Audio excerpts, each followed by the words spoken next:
네, 안녕하세요. 오늘은 이제 2019년 철학과 굴뚝청소부 마지막 편입니다. 네, 마지막 편 들레즈와 가타리 편을 시작해 보도록 하겠습니다. 네, 지금까지 함께 저와 함께 이 단원까지 열심히 봐주시고 수업을 들어주신 많은 분들에게 정말로 감사의 말씀 드립니다.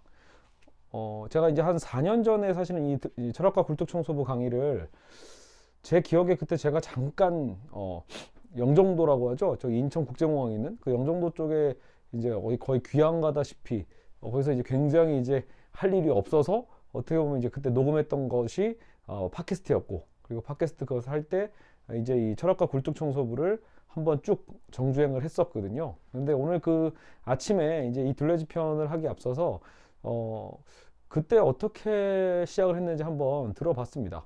근데 정말 서설이 많고 정말 쓸데없는 말들을 제가 많이 했더라고요.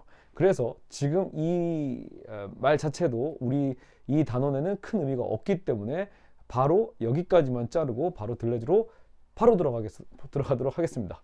자, 그래서 이제 들레즈는 그러면 떤 철학자인가 라고 할 때, 사실 이제 오늘 이제 이진경 선생님의 이제 이 책을 갖고 이제 아무래도 이제 해제 강의를 하는 강의인 만큼 그 강의의 목적에 맞도록 아무래도 이제 책 위주로 나아갈 거고요. 근데 예전에 제가 욕망 특집 때도 한번 들레즈 편을 다뤘기 때문에, 그리고 다시 한번 그 저도 서머리한 부분들을 읽어봤는데 저도 많이 잊어버렸고, 그러면서도 또 새로 읽어보니까 확실히 이 철학과 굴뚝청소부에 또 없는 내용들이 많이 들어있더라고요. 왜 그런가 생각해 보면 여러분 들레즈는 현대 철학계에 있어서 굉장히 중요한 학자입니다. 마치 중심과도 같다고나 할 수 있을까요? 그래서 우리가 보통 포스트 모던이라고 하고 탈구조주의라고 할 때 사실상 이 들레즈를 빼놓고는 얘기할 수가 없다고 볼 수 있죠.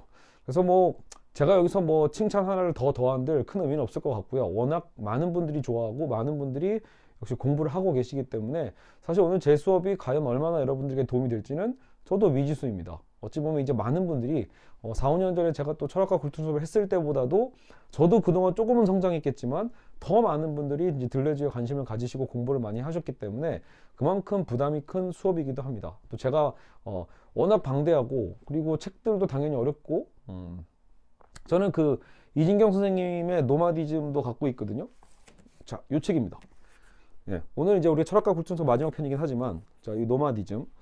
그래서 이제 천의 고원이라는, 이제 역시 이것도 들레즈와 가타리가 같이 공저한 책이거든요. 그래서 이 천의 고원이야, 천의 고원을 들레즈를 이해할 때 가장 중요한 책이라고 해서 이제 이진경 선생님도 이것을 천의 고원을 해제한 노마디즘 강의안 같은 거죠. 일종의 강의록이에요. 그래서 챕터별로 보면은 어려운 건 되게 어려운데 한편으로 또 이해될 수 있는 부분들은 또 상당히 또 이해가 잘 가는 챕터들도 많아요. 그러니까 이게 좀 다양하게 챕터별로 읽어볼 수 있는 거기 때문에 책은 어렵다 하더라도 혹시라도 여러분 뭐 이진경 쌤한테는 새 책을 팔아드리는 게 더 좋겠지만 저도 헌책에서 샀습니다. 그래서 헌책방이라도 혹시 이런 책이 있다라면 그래도 한번 소장할 만한 가치가 있지 않은가 싶습니다. 저도 그래서 1년에 조금씩이라도 이 챕터들을 읽어가거든요. 어쨌든 그래서 이 노마디즘, 그래서 차이의 철학에 대한 어떻게 보면 이제 가장 친절한 해설서라고도 볼 수 있겠죠. 보통 이진경 선생님이나 아니면 어떤 이런 보통 이제 들레즈 하면 또 중요한 게 사건의 철학이거든요. 그래서 우리가 들레즈를 할 때 떠올리셔야 될 게 차이의 철학, 그리고 사건의 철학, 그리고 이제 유목이라는 거 이동한다라는 거잖아요. 차이와 이동하는 것, 사건, 어떤 변화되는 것들이겠죠. 발생하는 것들, 이런 것들에 대해서 일종의 닉네임이라고 생각하시면서 머릿속에 한번 탁 꽂아 두시는 게 도움이 될 것 같습니다. 그래서 아마 이 사건의 철학이나 이 관련돼서도 또 이정우 교수님이라고 계시거든요. 그래서 이진경 교수님, 이정우 교수님 뭐 이런 분들 통해서도 들레즈에 관해서 입문하실 때 큰 도움이 되지 않을까 생각이 듭니다. 그래서 여러분 저는 어쨌든 항상 첫 스텝에서 물론 스텝부터 잘못 밟았으니까 너가 더 나쁜 놈이야 라고 하실 분들도 있겠지만 그래도 여러분 좀 저도 아마추어 아닙니까? 아마추어 입장에서 이렇게 뭔가 철학을 알아가고자 할 때 분명히 어떤 거치는 단계들이 있더라고요. 저는 이제 시행착오를 많이 해본 거죠. 혼자 이것저것 책을 찾아 읽다가. 그러다 보니까 어쨌든 결국은 귀결될 수밖에 없어요. 이진경 선생님을 알 수밖에 없고 그리고 이정우 선생님도 어쨌든 분명히 지나쳐 갈 수밖에 없는 분들이라는 것. 그래서 저는 어쨌든 어떻게 보면 그런 분들을 또 소개해주는 또 그 중간 또 매개체가 될 수 있죠. 들레즈를 소개하기 위해서 뭐 뭐 이정우 교수님이나 이진경 교수님이 있는 것처럼 거꾸로 저는 또 그것을 또 한 다리 건너서 소개해주는 역할이라고도 볼 수 있겠죠. 또 생각해 보니까 제가 대학교 1학년 때 많은 세미나를 돌아다녔었거든요. 근데 그때 사실은 이미 이진경 교수님이나 여러분들 사실은 그 분들을 이렇게 학교에서 뵀던 것 같아요. 여기 저도 학교 여기저기 돌아다녔는데 그 여기저기 돌아다닐 때도 이런 철학 세미나에 곳곳에서 등장하셨기 때문에 그 사실상 그래서 저는 굉장히 친숙한 부분이 있습니다. 아마 제가 철학과 굴뚝청소부를 처음 서점에서 제가 군대 휴가 나왔을 때 처음 이 책을 접했거든요. 그때가 이제 2001년인가 그랬을 거예요. 2000년인가 2001년 제가 2002 02 군번이군요. 그러니까 2002년일 거예요. 2002년 아마 백일휴가인가 아니면 뭐 일병휴가인가 그때 나와서 이 서점에서 우연히 봤던 책이 바로 이 철학과 굴뚝청소부죠. 그게 이렇게 2년이 돼서 벌써 2019년이 됐네요. 17년이 됐네, 17년. 어떻게 보면요. 근데 그 사이에 저도 이 책을 벌써 한 뭐 6, 7번 넘게 읽고 요약본도 읽고 벌써 지금 이제 강의로 이렇게 한번 남기는 것도 이제 두 번째가 되게 됐습니다. 그래서 그때도 이 책을 고르게 된 계기가 아마 분명 1학년 때 제가 이렇게 세미나 다니면서 이 이진경 교수님의 이름이 익숙했던 거예요. 그래서 이분이 쓰신 책이네 라고 해서 전혀 누구의 소개 없이 그냥 우연히 골라서 읽었던 책인데 정말 이렇게 이런 좋은 인연이 됐네요. 자, 그래서 어쨌든 우리가 들레즈를 이제 들어갈 때 그 욕망에 대한 부분도 또 되게 중요한 포인트니까 챙겨두시기 바랍니다. 그래서 들레즈와 가타리를 얘기할 때 욕망 또 빼놓을 수 없죠. 그래서 지금 어떻게 보면 이제 이 키워드들을 머릿속에 일단은 넣어두시면 좋을 것 같습니다. 차이, 사건, 유목, 욕망에 대해서 말이죠. 그리고 일단 욕망에 대해서 얘기할 때 보통 우리가 이제 그 락강을 보통 통해서 우리가 욕망을 얘기하잖아요. 욕망은 항상 어떤 결핍이다 라고 표현을 하는데 이제 이 들레즈에 왔을 때 욕망은 좀 다르게 해석이 됩니다. 즉 욕망은 보통 우리가 어때요? 좀 부정적으로 볼 수 있잖아요. 너는 너무 욕망이 넘쳐. 너는 뭔가 욕망에 의해서 거기서 어떤 결핍이 발생하고 거기서 어떤 억압이 있었던 거야. 뭔가 이게 정신분석적으로 우리는 이제 좀 친숙해진 부분이 있어요. 여기까지 오는 과정을 통해서 더더욱 그렇죠. 그러나 들레즈는 욕망을 오히려 긍정의 어떤 에너지로 봅니다. 그래서 욕망 자체가 어떻게 움직이냐에 따라서 그 욕망이 어떻게 배치되고 그것이 어떻게 또 그 자리를 넘어서는가에 따라서 그죠? 그래서 탈주 그리고 어떤 차이를 만들어내고 이런 개념 속에서 우리가 이제 들레즈를 살펴볼 필요가 있는 거죠. 그래서 그 욕망이 어떻게 펼쳐지냐에 따라서 사실 충분히 긍정적이고 세계를 창출해낼 수도 있다라고 보기 때문에 이 욕망을 무조건 부정적으로 보고자 하는 분들에게는 들레즈에 있어서는 전혀 그 고정관념을 버릴 필요가 있다라고 생각이 듭니다. 자, 어쨌든 정말 마무리가 되어 가는지 그런지 책도 이제 다 찢어지고 분리되고 이제 난리가 났습니다. 물론 집에 한 권 더 있습니다. 근데 집에 있는 철학과 굴뚝청소부는 제 아내용입니다. 아내가 취미로 이제 그 책을 읽고 있거든요. 그래서 아내 책으로 제가 한 권 사준 게 있고 이거는 이제 제 책이죠. 그래서 이것도 저도 한 두 번째인가요? 세 번째 구입한 책이죠. 자, 어쨌든 한번 나가보도록 하겠습니다. 들레즈는 그럼 언제적 사람이냐라고 물으신다면 역시 현대 철학자니까 아직 세상을 떠난 지 얼마 안 됐습니다. 뭐 책에선 나오지 않지만 제가 알기로 들레즈는 이제 안타깝게도 스스로 목숨을 끊은 걸로 되어 있고요. 어쨌든 뭐 삶의 이런 결과에 대해서는 가끔 여러분 공부하다가 뭔가 공허해질 수도 있어요. 그러니까 어떤 학자들의 유명한 철학자들이 노년까지 쭉 끝까지 수명을 다할 때까지 살다가 가신 분들도 있지만 실제로 이제 뭐 극단적으로 운명을 달리한 사람들도 좀 있죠. 뭐 알티세르 같은 경우에는 뭐 아내를 교살해가지고 문제가 됐던 것도 있고, 그래서 뭐 푸코는 물론 이제 병사라고 볼 수 있겠죠. 그러니까 에이즈에 의한 어쨌든 이제 합병증에 의해서 푸코도 생각보다 빨리 좀 죽게 됐고, 들레즈도 아직도 더 할 일이 많았을 텐데도 어쨌든 본인 스스로 삶을 끝낸 부분이 있고요. 그런 안타까운 사례들이 좀 있지만 그래도 우리는 일단은 그 삶의 결론을 일단은 잠깐 접어두고 들레즈가 우리에게 알려주고 싶어하는 어떤 그 역동성, 정말 한편으로는 들레즈의 이 차이의 철학에 대한 부분들은 그냥 여기 있는 철학과 굴뚝청소부의 이진경 선생님이 해설해 준 것만 천천히 읽어가셔도 굉장히 위로가 됩니다. 사실 어떤 대안이 있거든요. 이것도 굉장히 큰 차이네요. 여러분 현대 철학을 얘기할 때 우리가 이제 구조주의를 배웠고 포스트 구조주의, 탈구조주의적 측면들도 보잖아요. 그랬을 때 대체 그래서 구체적 대안이 뭐니? 라고 할 때 가장 어려운 부분들이 있거든요. 그러니까 근대 철학을 뒤엎었으면 그래 그럴 수 있어. 주체 철학과 진리에 대해서 비판할 수도 있고 인간의 어떤 주체성에 대해서 비판할 수도 있어. 근데 그래서 어떻게 할 건데? 라고 했을 때 항상 현대 철학이 제시하는 길들이 모호하거든요. 비판 그 자체로서 의미가 있지 않냐라는 답변들도 있고요. 하지만 들레즈는 분명히 대안을 제시하고 있다라는 거죠. 그런 의미에서 이 들레즈의 이 철학은 우리에게 큰 위로가 됩니다. 자, 그래서 보면 이제 들레즈 같은 경우에 이제 안티 오이디푸스를 이제 가타리와 함께 힘을 합쳐서 이제 공저가 됩니다. 안티 오이디푸스, 그리고 이제 뭐 카프카 천의 고원, 철학이란 무엇인가 등의 어떤 것들이 반복 나오고요. 그리고 들레즈의 어떤 철학적 개념을 이해할 때 아까 제가 말씀드렸던 노마디즘이라는 해설서가 있잖아요. 그러니까 차이와 반복이나 어떤 의미의 논리 이런 책들을 우리가 읽어보면 큰 도움이 된다. 이렇게 일단은 서설을 하고 있습니다. 근데 어쨌든 여러 관련된 이 내용들은 여러분 조금만 검색을 해도 나올 수 있는 부분들이니까 이거는 뭐 여기까지 생각을 하고요. 자, 차이의 철학 들어가 보죠. 차이의 철학. 들레즈의 철학을 특징 짓는 많은 명칭이 있는데 제가 말씀드린 것처럼 차이, 사건, 탈주, 유목, 그리고 이제 생성이라고 표현합니다. 생성. 그래서 이제 어떤 기존 철학의 존재론을 비판하면서 무언가 역동적으로 새로 생겨나는 거를 이해하시면 되겠죠. 생성한다. 변화 중인 것. 항상 뭔가 이동적, 그 들레즈의 철학은 기본적으로 역동적입니다. 뭔가 멈춰 있는 게 아니에요. 그래서 욕망의 정치학, 분열 분석학 등 여러 가지 어떤 알려진 이론들이 있다. 그럼에도 이제 우리가 가장 포커스를 잡아야 되는 건 이제 차이의 철학이라는 거죠. 그래서 차이라는 단어를 철학적 개념으로 이제 벼려내고 사유의 중심적 고리로 만든 사람이 들레즈였다라고 얘기를 합니다. 자, 그래서 일단 차이의 철학을 이해하려면 동일성과 구분을 해야겠죠. 동일성의 철학과 대비되는 개념에서 이 차이가 발생을 하죠. 네, 그래서 동일성의 철학.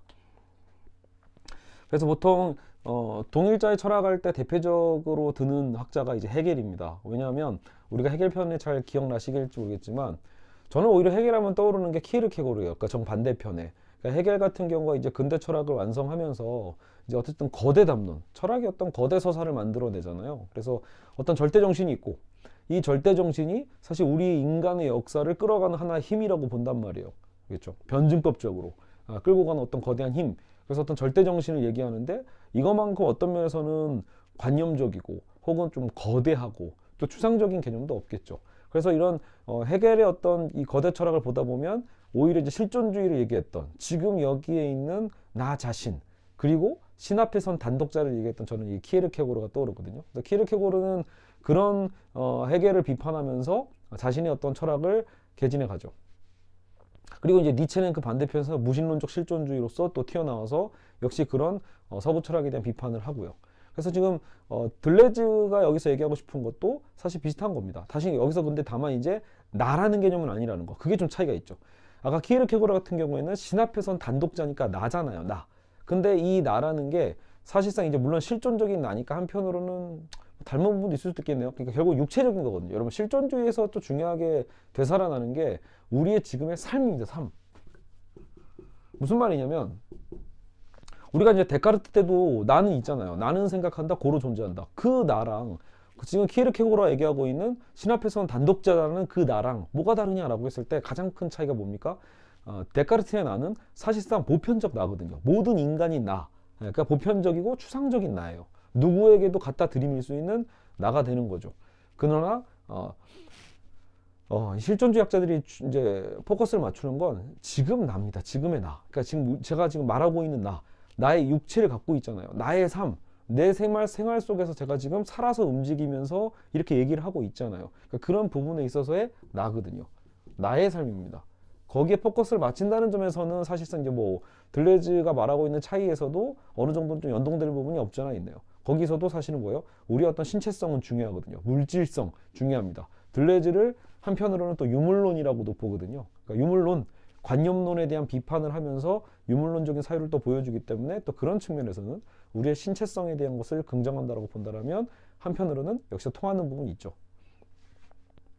하긴 여러분 제가 지금 들레즈를 얘기하면서 키에르케고르를 얘기하는 건 사실 좀 난센스일 수 있거든요. 저는 그냥 헤겔 때문에 떠올랐다고 했습니다. 그러면 누가 떠올라야 된다? 사실은 우리는 오늘 배울 땐 니체가 떠올라야 됩니다. 그래서 들레즈는 니체의 영향을 많이 받았다. 그러니까 그 부분은 푸코와도 비슷한 거예요. 푸코도 니체의 영향을 받아서 계보학적 연구를 했잖아요. 들레즈도 역시 니체의 영향을 받아서 방금처럼 이런 어떤 어떤 그 욕망에 대한 어떤 긍정, 생성에 대한 어떤 에너지들, 이런 것들에 대한 것은 니체를 통해서 받아왔다고 볼 수 있겠죠. 그리고 니체는 당연히 뭐예요? 무신론적 실존주의자거든요. 이렇게 뭐 규정을 해볼 수 있다는 거죠. 그러면 니체가 역시 헤겔을 비판하는 방식으로 들레주도 보고 있다는 걸 알 수 있습니다. 자, 동일자와 차이 얘기하는데 엄청 긴 얘기를 했죠. 근데 이제 헤겔 철학 전공하시는 분들께서는 이제 당연히 여기서 좀 발끈하신대요. 왜냐면 야, 우리 헤겔도 차이를 얘기했다. 실제로 이제 그 포스트 구조주의의 헤겔 비판과 반비판이라는 책을 저는 이제 읽어봤는데 논문집이에요. 근데 요거를 읽어보면 헤겔 전공 교수님들이 이제 쭉 그 글을 쓴 거에서 실제로 이제 그 헤겔의 차이에 대한 얘기를 하시더라고요. 근데 그럼에도 불구하고 들레즈 편에서는 헤겔의 차이와 들레즈의 차이가 뭐가 다르냐라고 결정적으로 얘기한다면 바로 이런 겁니다. 자, 되게 동일성과 차이를 얘기했잖아요. 그러니까 동일자다라는 건 뭐예요? 어쨌든 거대한 중심이라고 볼 수 있겠죠. 어떤 보편이고 뭐 정상과 비정상을 가르는, 우리가 푸코 배울 때도 정상과 비정상의 경계를 해체하는 것, 해체는 물론 데리다였고, 그 정상과 비정상 속에서 억눌린 어떤 차이, 소수자들의 어떤 목소리를 듣고자 했던 게 푸코의 시도였잖아요. 그러니까 들레즈가 얘기하고 싶은 건 뭐냐면, 사실상 이 정상이라고 표현하는 것, 보편이라고 표현하는 것, 바로 그 동일성의 형성 자체도 사실 알고 보면 차이의 반복일 뿐이다 라고 하면서 이거의 권력 자체를 아예 해체하는 또 다른 방식이라고 볼 수 있습니다. 그런데 헤겔이 말하고자 하는 차이는 뭐다? 차이에 대한 얘기를 분명히 하지만 결국은 그 차이를 인식함으로써, 인식하면 인식할수록 동일성에 대한 보편론이 있기 때문에 결국은 그 차이를 다시 결국은 동일성으로 귀속시키거나 동일성에 의해서 규정하는 대상으로서 머물게 되는 차이라는 것 뿐이죠. 근데 들레즈는 그렇게 대상화되는 차이가 아니거든요. 네, 그래서 말 그대로 오히려 그 소수자 입장에서 되려 이제 차이를 차이되게끔 하는 것, 동일자 자체를 차이의 반복으로 해체하는 것, 이것을 목표로 잡고 있다는 겁니다. 그 얘기는 좀 이따 계속 할 거니까요. 지금 이해 안 가셔도 넘어가도록 하겠습니다. 자, 그래서 이제 이런 얘기를 해줘. 여기서 좋은 사례가 나오는데, 보통 우리가 목소리를 얘기할 때, 여러분 지금 제 목소리 들으면 어떻게 들리시나요? 제가 남자 목소리입니까? 여자 목소리입니까? 당연히 여러분 마음속에는, 머릿속에는 지금 당연히 저 뭐 남자잖아 이렇게 생각하겠죠. 지금 저를 이제 팟캐스트로 음성을 듣는 분, 그리고 이제 지금 유튜브로 동영상으로 보시는 분들은 그게 좀 다르겠죠. 동영상으로 보시는 분들은 뭐 외형적으로 봐도 하긴 뭐 지금 제 머리 스타일이 어떻게 보면 누가 보면 혹시 그 트로트 가수 현미 아닌가요? 현미머리 아닌가요? 라고 하실 수도 있겠는데, 여하튼 팟캐스트로 음성만 듣는 분들 입장에서는 제 목소리를 통해서 제가 남자인지 여자인지를 이미 구분하셨겠죠. 저를 보면서 제 목소리를 듣고 설마 저 여자 선생님 참 수업 잘하셔, 여자 선생님 참 수업이 별로야, 어쨌든 뭐 평가를 하든 간에 여자로 평가하진 않죠. 왜? 제 목소리가 남성적이다라고 여러분이 판단 체계를 갖고 있기 때문입니다. 자, 그러나 만약에 제가 여성이면 어떡합니까? 네.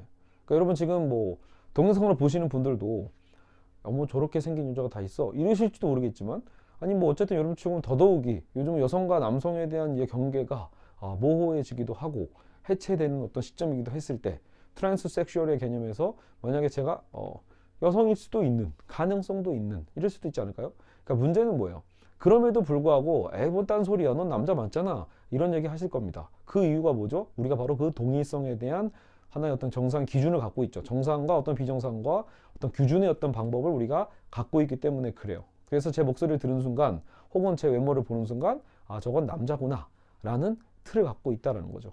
그러면 이게 대체 들레즈랑 무슨 상관이야 라고 할 때, 들레즈가 바라는 건 바로 뭐냐면 차이를 포착한다라는 거예요. 차이를. 지금 제 목소리 그냥 대충 듣고 남자네 라고 얘기하는 것이 중요한 게 아니라, 그건 뭐예요? 그게 동일성의 논리인 거예요. 이런 거죠. 남자 목소리라는 우리의 평균이 있는 거예요. 평균. 여자 목소리라는 또 평균의 어떤 우리의 상식이 있는 거죠. 결국 그 상식에 의해서 우리는 판단을 한다라는 거예요.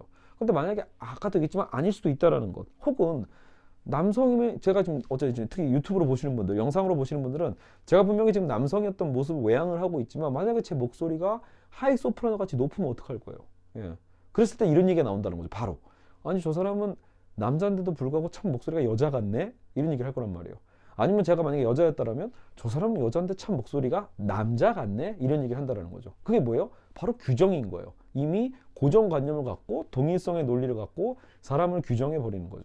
들레즈는 바로 거기에 대해서 우리는 오히려 차이를 포착해야 된다고 보는 겁니다. 자, 그러니까 나는 특이한 소리를 우리는 어느새 두 가지 대립 개념 안에 가두어 포착하고 있다. 개념 안에 가두었다. 이렇게 표현하고 있어요. 대립항 속에서 목소리의 고유함이 사라지는 거예요. 고유한 뭐가 사라진다? 고유한 차이가 사라진다. 여러분 남자여도 목소리가 다 다르고 여자여도 목소리가 사실 다 다르잖아요. 그러니까 우리도 모르게 이분법으로 구성해가지고 판단하는 것은 사실은 뭐예요? 그 사람만이 갖고 있는 그 차이를 폭력적으로 어떻게 보면 없애버리는 거죠. 획일화시키는 거예요. 그냥 포섭해버리는 거예요. 그냥 목소리 듣자마자 그 사람만의 목소리가 있는데 그 사람만의 특이성이 있는데 그것을 보려고 집중하려고도 안 하고 그냥 바로 흐지부지하면서 이 사람은 남자야 이렇게 오케이 끝 이게 되는 거죠. 그 사람에 대한 판단 구조에서 거기서 멈춰버린다라는 거예요. 그러면 안 된다라고 보는 겁니다. 들레즈는요. 그 사람이 갖고 있는 그 자체의 차이를 봐야 된다는 거죠. 그래서 어떻게 하면 차이를 차이로서 포착할 수 있을까? 이게 지금 들레즈의 가장 중요한 고민 중에 하나인 거예요. 오히려 동일성조차 차이를 통해서 해명할 수는 없을까? 이것이 차이의 철학이 묻는 거다라는 겁니다. 아시겠죠? 한편으로 저는 그래서 이런 얘기도 해요. 제 얼굴을 보자마자 여러분이 저 사람 누구 연예인 닮았는데? 저 사람 혹시 저 개그맨 누구 닮았는데? 이런 말을 하는 것 자체가 저는 그래서 신뢰라고 보는 겁니다. 왜? 차이를 보려고 안 한 거니까요. 우리는 너무나 쉽사리 평소에 살아갈 때도 여러분 소개팅 할 때 보세요. 가장 사실상 재미없는 말이 뭐예요? 어머 근데 누구 닮으셨어요? 근데 혹시 누구 닮았다는 소리 안 들으세요? 이런 말들이야말로 여러분 별로 꺼내봤자 좋을 말 없죠.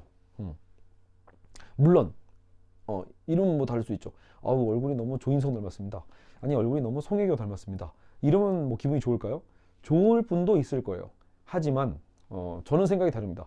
우리는 거기서 멈추지 마시고 우리가 나의 존재가 나의 특별함 그 자체에 대한 것을 알아봐 줬으면 좋겠다라는 우리는 욕망을 가질 필요가 있다는 거죠.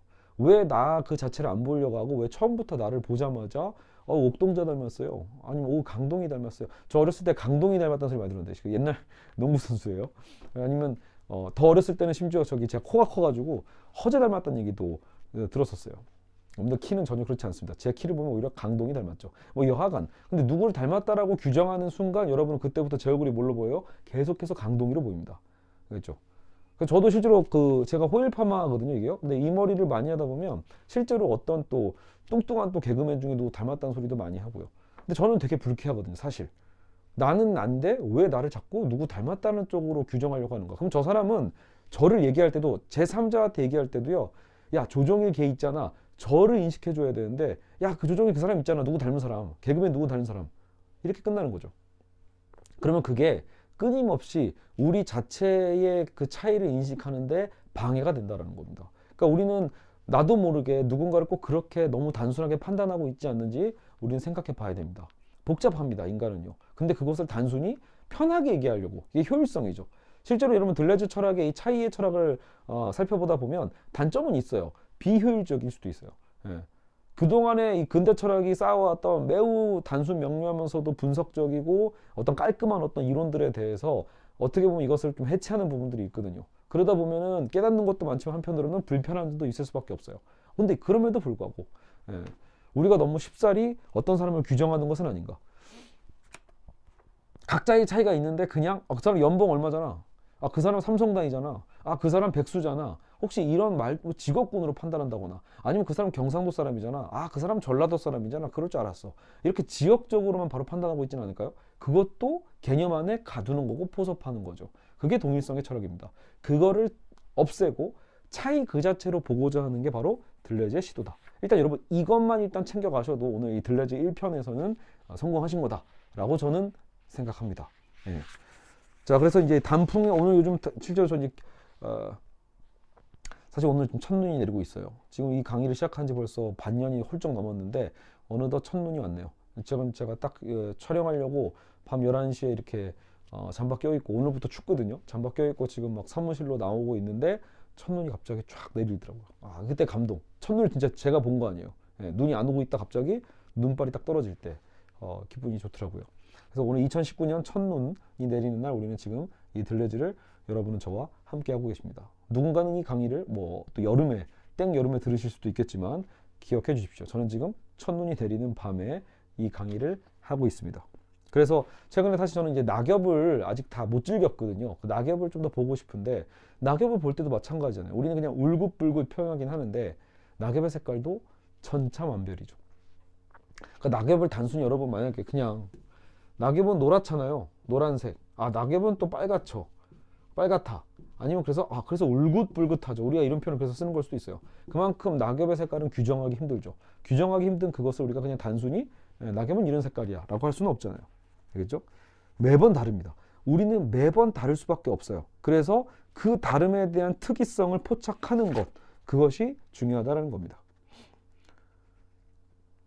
자, 그래서 들레즈 차이의 철학은 차이를 긍정하는 태도를 제안하고 촉발하고자 합니다. 뭐 지금 제가 한참 한 얘기니까. 이는 차이를 제거해야 될 부정의 대상으로 보는 동일자의 사유, 그리고 나아가 차이를 인정하고 보존해야 될 것, 혹은 수용하고 용인해야 할 것으로 보는 그런 태도와 근본적으로 다릅니다. 자, 그래서 여기서 좀 중요한 말이 하나 나왔어요.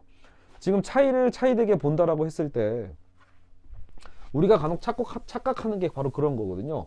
아, 그래? 그러면 너와 나의 차이를 그러면 인정할게. 인정의 수준에서 머무르는 걸 차이의 철학이라고 오해하시는 분들이 있어요. 자, 나와 너의 그 차이를 그러면 내가 인정할게. 이런 것에서 자, 이 차이를 인정할게. 너와 나의 다름을 인정할게. 이렇게 얘기하는 게 그럼 차이의 철학입니까? 라고 하시는 분들이 있는데 그렇지 않다라는 거예요. 그래서 이진경 선생님도 여기서 분명히 선을 긋고 있어요. 이건 뭐냐면 보통 침이 튀었네요. 프랑스에서도 이제 뭐 똘레랑스다, 관용이다 이런 표현을 쓰고 있지만 들레즈는 사실 이런 것에 대해서 비판을 하고 있는 거죠. 단순히 그냥 너와 나의 차이를 인정할게라는 건 야, 너는 너대로 옳고 나는 나대로 옳아 이 정도거든요. 그건 무슨 말이냐면 사실 내 입장에서 보면 뭐예요? 내가 옳다는 뜻이잖아요. 야, 너와 나의 차이를 인정할게 라고 말은 했지만 마음속으로는 뭐예요? 그래도 내가 옳아. 넌 왜 그런지 모르겠다. 이 생각을 하고 있다는 거예요. 그렇지 않나요? 여러분 만약 부부가 싸움을 해요. 싸우다가 결국은 내가 바뀐 게 아니야. 내 마음은 하나도 안 변했는데 그냥 싸우는 게 지쳐. 이러면 또 싸울 게 뻔해. 우린 경험으로 알죠. 그래서 차라리 어떤 똑같은 상황이 오면 마음속으로는 그냥 여전히 와이프에 대해서 욕하고 있는 거죠. 하지만 겉으로는 싸움이 안 나게끔 노하우가 생겼을 뿐이에요. 하지만 그 마음 이면에 뭐가 있다? 너와 나의 차이를 인정할게 라고 하지만 그 차이 속엔 여전히 그래도 내가 옳아 라는 또 다른 어떤 권력의 관점, 우위성의 관점이 있다는 거예요. 그게 동일성의 철학이죠. 다시. 그러니까 대놓고 폭력적이진 않아도 여러분 차이를 인정한다라는 수준에서 멈추는 게 들레즈의 기획은 고작 그 정도가 아니다라는 거예요. 들레즈는 뭡니까? 내 안에서 차이를 더 인정하는 거예요. 먼저. 자, 타인을 만났어요. 타인과 만나면 차이를 느끼게 되죠. 그 차이 속에 결국은 뭐예요? 내 안에서 차이를 또 만들어내는 거예요. 또 다른 나를 만들어내는 거죠. 한편으로는요. 그러니까 지금 이게 뭐예요? 내가 변한다는 뜻이기도 합니다. 한편으로. 너와 나의 차이의 관계 속에서 그렇게 너와 나의 차이를 긍정하고 내 안의 차이를 만들고 또 내 안에서 발생한 그 차이를 또한 긍정하고 사랑하는 것. 그럼으로써 어때요? 이제는 이전의 내가 아닌 거죠. 예. 바로 이 사람을 만나기 전에 나와 지금의 나는 달라질 수 있어야 된다는 거예요. 그냥 인정의 방식은 나는 그대로 고스란히 가는 거거든요. 예. 그래서 제1기와 그 사람을 만났던 어떤 이 만남 후, 만남 이전과 만난 이유가 똑같은 게 바로 인정에 대한 어떤 방식이고, 들레즈는 이것을 얘기하는 게 아니라 이 사람을 만나기 전과 후를 통해서 내가 이 사람과의 차이를 내 안에서 또 만들어내고 그러면서 나의 변화를 두려워하는 게 아니라 어떻게 보면 그 변화를 긍정하는 거죠. 그게 차이의 긍정인 거예요. 내 안에서 차이를 내고 그 차이를 긍정함으로써 새로운 나로 바뀌어가는 것. 이것이 진정한 차이라고 볼 수 있겠죠. 여러분 그랬을 때 서양과 동양의 폭력이 해제될 수 있는 거죠. 문명과 야만, 서양과 동양, 뭐 미국과 한국 이런 식의 어떤 이분법적 구조에서 단순히 너와 나의 차이를 인정할 게 정도가 아니라 서로에 대한 차이를 긍정함으로써 누가 옳고 뭐가 나쁘고 우월하고 열등함이 아니라는 거죠. 알겠죠? 자, 그래서 단순히 어떤 그런 이 차이에 대한 유사품, 관용 똘레랑스를 비판하고 있다라는 겁니다. 알겠죠? 이 부분 됐고 이제 넘기시고요. 여기서 또 한번 나오는 게 400페이지도 넘어서 1차적으로 나 자신에 대해 차이를 만드는 거다. make difference란 말이 있죠. 이게 지금 제가 말씀드렸던 겁니다. 나 자신이 다른 것으로 변이하는 거고, 이런 이유에서 나와 다른 것이 만나서 나 자신이 다른 무언가가 되는 것.